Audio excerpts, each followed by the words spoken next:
ನೋಡಿ, ಈಗ ನಾನು ಉಚ್ಚಾಟನೆ ಮಾಡಿಸಿದವ್ರು ಯಾರು? ಅವ್ರದಂತೂ ಚುನಾವಣೆ ಇಲ್ಲ. ಇದು ಭಾರತೀಯ ಜನತಾ ಪಾರ್ಟಿ ಚುನಾವಣೆ ಐತಿ. ಮತ್ತು ವೀರಣ್ಣ ಚರಂತಿಮಠರು ನಮ್ಮ ಅತ್ಯಂತ ಆತ್ಮೀಯರು. ನಮ್ಮ ಕಷ್ಟ ಸುಖದಾಗ ಯಾವಾಗಲೂ ನಮ್ಮ ಜೊತೆಗಿದ್ದ. ರಾಜಕಾರಣದಾಗ ನಮ್ಮ ಹಿಂದಿನ ಜೀವನದಲ್ಲಿ ಯಾರ್ಯಾರು ಸಹಾಯ ಮಾಡಿರ್ತಾರೆ, ಯಾರು ಕಷ್ಟದಾಗ ಬಂದಿರ್ತಾರೆ, ಯಾವ ಪಕ್ಷ ನನ್ನನ್ನು ಬೆಳೆಸೈತಿ, ಇವೆಲ್ಲನೂ ಮನುಷ್ಯನ ಬಳಿ ಕೃತಜ್ಞತೆ ಇರಬೇಕು. ಯಾವುದೋ ಒಂದು ಕುಟುಂಬದ ಸಲುವಾಗಿ ನಾನು ಪಕ್ಷಕ್ಕೆ ದ್ರೋಹ ಮಾಡೋದು ಅಥವಾ ನನಗೆಲ್ಲ ಉಪಕಾರ ಮಾಡಿದಂಥ ಜನರಿಗೆ ನಾವು ದ್ರೋಹ ಮಾಡಿದ್ರೆ ರಾಜಕಾರಣ ಮಾಡೋದ್ರಾಗ ಅರ್ಥ ಇಲ್ಲ. ಈಗ ಅವ್ರು ಹೇಳ್ತಾರೆ, ಸಿದ್ದರಾಮಯ್ಯನವರು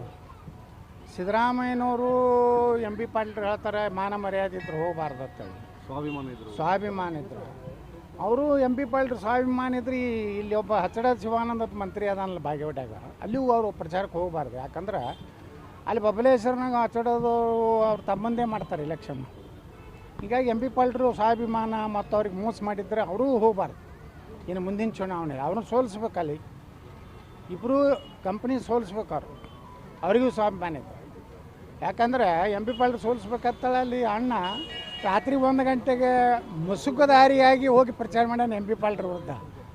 ಹಾಗಾದರೆ ಸ್ವಾಭಿಮಾನ ಇದ್ದ ಎಂ ಬಿ ಪಾಟೀಲ್ರೆ ನೀವು ಅಲ್ಲಿ ಹೋಗಬೇಡ ಅಂತ ನಾ ಅವರಿಗೆ ಆಗ್ರಹ ಮಾಡ್ತೇನೆ. ನಾಟಕ ಮಾಡ್ತಿದ್ದಾರೆ, ಮರಳಿ ಬಿಜೆಪಿ ಹೋಗ್ಲಿಕ್ಕೆ ಯತ್ನಾಳ್ ರೀತಿ ಎಲ್ಲ ಮಾಡ್ತಾರೆ. ನೋಡ್ರಿ, ನಾನು ಯಾರ್ದು ಕೈ ಕಾಲು ಹಿಡ್ದಲ್ಲ. ನಾ ಬಿ ಜೆ ಪಿ ಪ್ರಚಾರಕ್ಕೆ ಬರ್ತೀನಿ ಅಂತ ಹೇಳಿ ನಾ ಎಲ್ಲೂ ಹೇಳಿಲ್ಲ. ನಮ್ಮ ಹಿಂದೂ ಕಾರ್ಯಕರ್ತರು ಬಿ ಜೆ ಪಿಯ ಮುಖಂಡರ ಮೇಲೆ ಸ್ವತಃ ವಿಜೇಂದ್ರ ನಾಮಪತ್ರಕ್ಕೆ ಬಂದಾಗ 2028 ನೆಕ್ಸ್ಟ್ CM ಬಸನಗೌಡ ಪಾಟೀಲ್ ಅಂತೇಳಿ ಅವ್ರ ಮುಂದೆ ಬೋರ್ಡ್ ಹಿಡಿದು ನನ್ನ ಹಾಡ ಹಚ್ಚಿ ಜನ ಸಂಕೇತ ಕೊಟ್ಟಾರೆ. 2028ಕ್ಕೆ ನಾವು ಯತ್ನಾಳ್ ಅವ್ರನ್ನೇ ಮುಖ್ಯಮಂತ್ರಿ ಒಪ್ಕೋತೀವಿ, ನೀನು ಒಪ್ಪೋದಿಲ್ಲ ಅಂತ ಹೇಳಿ ಅವನ ಮುಂದೆ ಹೇಳದ ಮ್ಯಾಗ ಜನರ ಭಾವನೆ, ಹಿಂದೂಗಳ ಭಾವನೆ. ಇವತ್ತು ವೀರಣ್ಣ ಚರಂತಿಮಠರು ಒಬ್ಬ ಹಿಂದೂ, ಅವರು ಒಬ್ಬ ಪ್ರತಿನಿಧಿತ್ವ ಕೊಡ್ತಾರೆ ಅಂತ ನನಗೆ ವಿಶ್ವಾಸ ಐತಿ. ಅವರು ಹಿಂದೂಗಳ ಓಟ್ ಮ್ಯಾಗನೇ ಆರಿಸಿ ಬರೋರು ಚರಂತಿಮಠರು. ಇವ್ರೇನು ಸಾಬ್ರೇನು ಹಾಕೋದಿಲ್ಲ ಅಲ್ಲಿ. ಅದನ್ನು ನಾವು ತೆಗೆದು ಬಿಡಬೇಕು ಫೈಲ್ ನಂದು.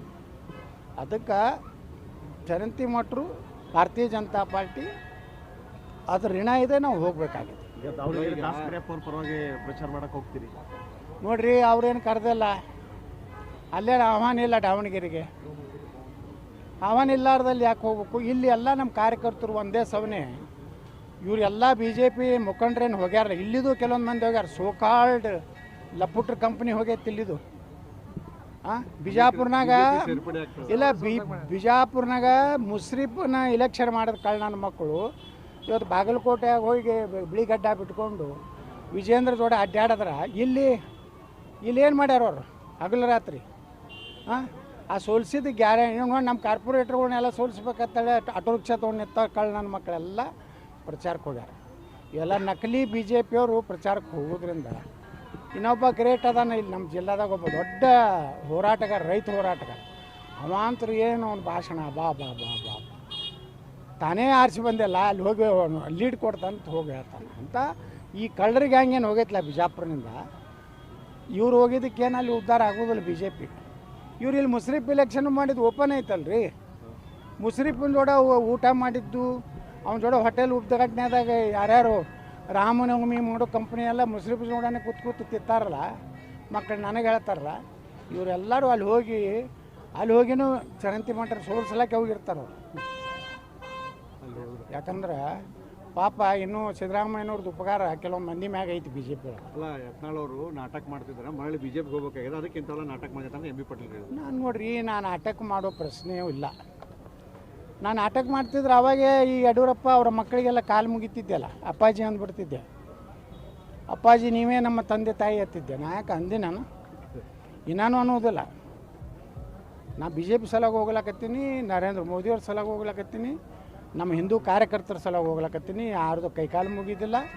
ನಾ ಬಿ ಜೆ ಪಿಗೆ ತಗೋತೇಳಿ ಎಲ್ಲಿನೂ ನಿಮ್ಮ ಮುಂದೆ ಇವತ್ತು ಹನುಮಂತೇವ್ರ ಗುಡಿಯಾಗ ನಿಂತೀನಿ. ಯಾವ ಲೀಡರ್ಗಳ ಬಳಿ ಹೋಗೋದಿಲ್ಲ. ಇದು ಹನುಮಂತೇವ್ರ ಗುಡಿಯಾಗ ಹನುಮ ಜಯಂತಿ ದಿವಸ ಹೇಳಕತ್ತೀನಿ, ನಾನು ಬಿ ಜೆ ಪಿಗೆ ತಗೋರತ್ ನಾ ಹೋಗೋದಿಲ್ಲ. ಬಿ ಜೆ ಪಿಯವರೇ ನಾನು ಕರ್ಕೊಳ್ಳೋಂಥ ಕಾಲ ಬರ್ತದೆ, ನನ್ನೇ ಮುಖ್ಯಮಂತ್ರಿ ಅಭ್ಯರ್ಥಿ ಮಾಡೋ ಕಾಲ ಬರ್ತದೆ. ಅದಕ್ಕೆ ಇಡೀ ಕರ್ನಾಟಕದ ಹಿಂದೂ ಕಾರ್ಯಕರ್ತರು ಸಿದ್ಧರಾಗ್ಯಾರ. 2028ಕ್ಕೆ ಕರ್ನಾಟಕದಾಗ ಹಿಂದೂ ಸರ್ಕಾರ ಬರ್ತದೆ. ಈಗೇನು ಗುಂಡಾಗಿರಿ ಇದು ಮಾಡ್ಲಕತ್ತಲ್ಲ ಕೆಲವೊಂದು ಕಡೆ ನಮ್ಮ ಗಣಪತಿ ಮೆಕ್ಕಲ್ ಹೋಗಿ ನಮ್ಮ ಎಲ್ಲ ಸ್ಕೀಮ್ಗಳನ್ನು ಎಲ್ಲ ನಮ್ಮ ಸಿದ್ದರಾಮಯ್ಯ ಹೊರಗೆ ಕೊಟ್ಟಾರೆ. ಸಿದ್ದರಾಮಯ್ಯನು ಏನಾರು ಹಿಂದೂ ಪರವಾಗಿ ಸ್ಕೀಮ್ ಕೊಟ್ಟಿದ್ರೆ ನಾನು ನ್ಯೂಟ್ರಲ್ ಉಳಿತಿದ್ದೆ. ಅವರು ನೀವು ನೋಡಿಬಿಡ್ರಿ ಮೊನ್ನೆ ಬಜೆಟ್, ಹಿಂದೂಗಳು ಇರಬೇಕೋ ಬೇಡ, ಮುಸ್ಲಿಂ ಹೆಣ್ಮಕ್ಳಿಗೆ ಆತ್ಮರಕ್ಷಣೆಗಾಗಿ ಶಿಕ್ಷಣ ಕೊಡ್ತಾರೆ. ಅಂದ್ರೆ ಯಾರನ್ನ ಹೊಡಿಸ್ಬೇಕತ್ತಾರೆ ಇವ್ರು ಆತ್ಮರಕ್ಷಣೆ ಅಂದ್ರೆ?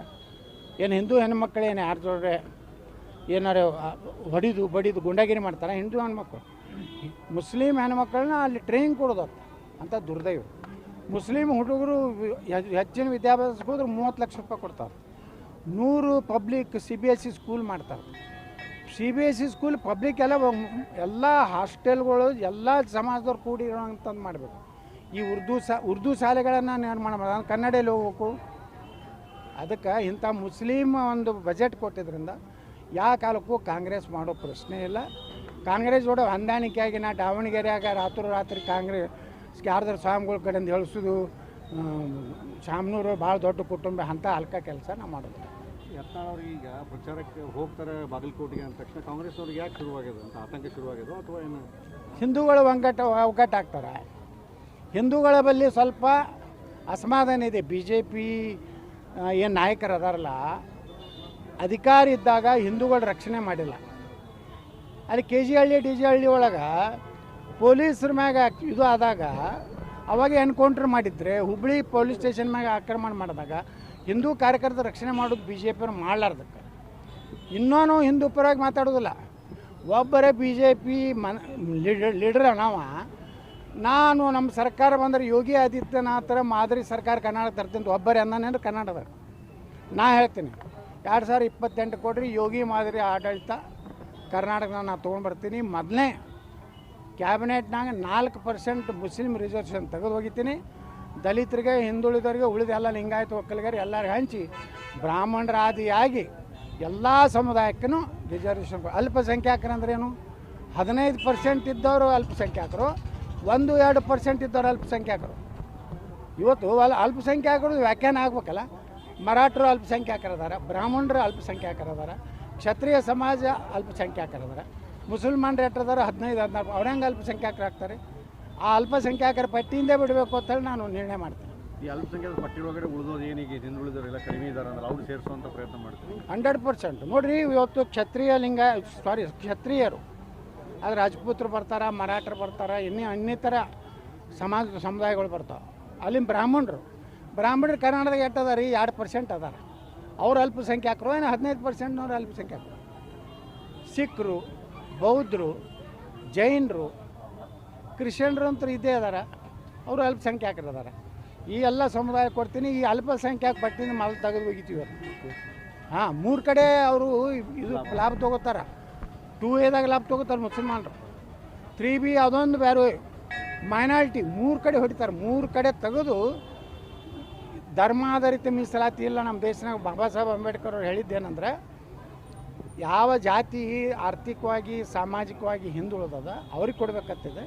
ಬಾಬಾ ಸಾಹೇಬ್ ಅಂಬೇಡ್ಕರ್ ಸಂವಿಧಾನವನ್ನು ಸಂಪೂರ್ಣವಾಗಿ ಕರ್ನಾಟಕದ ಜಾರಿ ಮಾಡ್ತೀನಿ. ಎರಡೂ ಚುನಾವಣೆ ರಿಸಲ್ಟ್ ಏನಾಗ್ಬೋದು? ಏನು ಗುರುತಿಲ್ಲ ನನಗೆ. ನೋಡ್ರಿ, ನಾವು ಪ್ರಚಾರ ಮಾಡ್ತೀವಿ, ಜನರಿಗೆ ಕೈ ಬಿಟ್ಟಿದ್ದು ನಾವೇ ಹಂಗೆ ಓವರ್ ಕಾನ್ಫಿಡೆಂಟ್ ಆಗಿ ನಾವು ಹೇಳೋದಿಲ್ಲ. ಜನರಿಗೆ ಹೋಗಿ ಕೈ ಮುಗಿದು ಕೇಳ್ಕೊತೀವಿ, ನೋಡ್ರಪ್ಪ ಹಿಂಗೆ ಮಾಡಿದೆ ಅಂದ್ರೆ ಕರ್ನಾಟಕ ಜಲ್ದಿ ಪಾಕಿಸ್ತಾನ ಆಗ್ತೈತೆ. ಪಾಕಿಸ್ತಾನ ಆಗಬೇಕು, ಭಾರತ ಉಳಿಬೇಕು, ಕರ್ನಾಟಕ ಉಳಿಬೇಕಂದ್ರೆ ನಮಗೆ ಹಾಕ್ರಿ. ನಿಮ್ಮ ಪಾಕಿಸ್ತಾನ ಆಗ್ಬೇಕಾಗಿದ್ದು ಟಿಪ್ಪು ಸುಲ್ತಾನಿಗೆ ಹಾಕ್ರಿ. Thank you sir.